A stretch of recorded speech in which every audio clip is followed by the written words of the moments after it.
Well, welcome to another live broadcast. Today is our final broadcast, at least for this month, for the subject of going from unrest to rest, finding true rest, or finding peace in such a busy, chaotic world with so many things coming at us. And today, as promised, we are going to go into some basics of how our brain processes unrest. What is the psychological and neuroscience insights for embracing what's happening in our brains and our bodies when we are stressed, when something is going on that is causing those kind of responses in our body? So we are going to be talking about the different ways that this affects us into the different parts. Just at the beginning, I don't pretend to be a complete expert.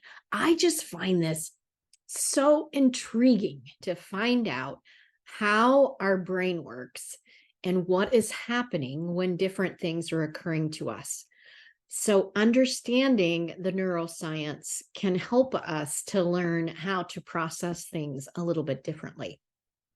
So the amygdala is a part of our brain. It is a small almond-shaped structure located deep inside the brain, and it plays a crucial role in processing emotions, particularly fear and anxiety, which is right on our subject. So when we encounter something stressful or threatening, the amygdala triggers a rapid response, which we have probably heard, the fight or flight response. And this actually is created to prepare us to flee from some kind of threat. But what happens in our work environment when we're not really in danger, but it is still affecting our body as if we were? So when the amygdala perceives a threat, it communicates to another region of our brain, and it regulates our body functions, the hypothalamus, and it activates the sympathetic nervous system, which leads to a release of stress hormones, which you've probably heard of, adrenaline and cortisol. And these hormones prepare your body for action. It increases your heart rate, and it redirects energy to your legs and not in your heart area.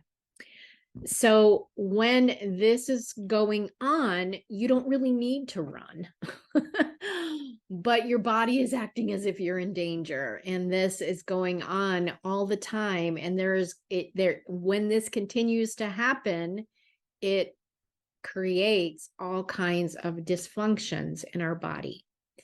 So what impacts does this have on our prefrontal cortex?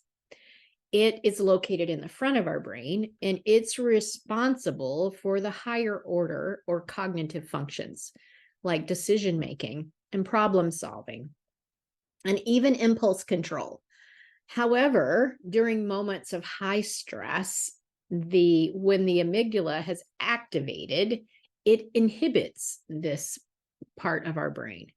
So as a result, our ability to think rationally and to make sound judgments can be compromised. And we react more emotionally, and then it creates more unrest. So just having you see, all of this stuff is happening in our body. And then the hippocampus, which is affecting our memory also, is also affected by stress hormones. And chronic stress leads changes into this that can impact our memory and learning. That's why individuals who have in profound stress or challenging things have you ever had trouble remembering things from your childhood? I have. And so this is one of the reasons why memories seem to be gone. They're not really, but they seem to be. And so there's wonderful thing, though.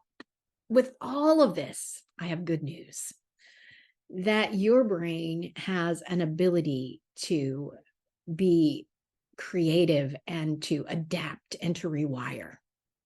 This is good news. With repeated exposure to stress, like we're talking about, it reinforces the default to feeling unrest and anxiety. But if you create those positive changes that I've been talking about all month, you begin to be authentic. You begin to take action to bring more peace into your life that I talked about on my podcast episode as well. And you create mindfulness practices and you do things, you can actually rewire your brain. So the default is positive. The default is peace. The default is hope and confidence and authenticness, not fear and anxiety and hiding. Understanding the neuroscience can make you take proactive steps.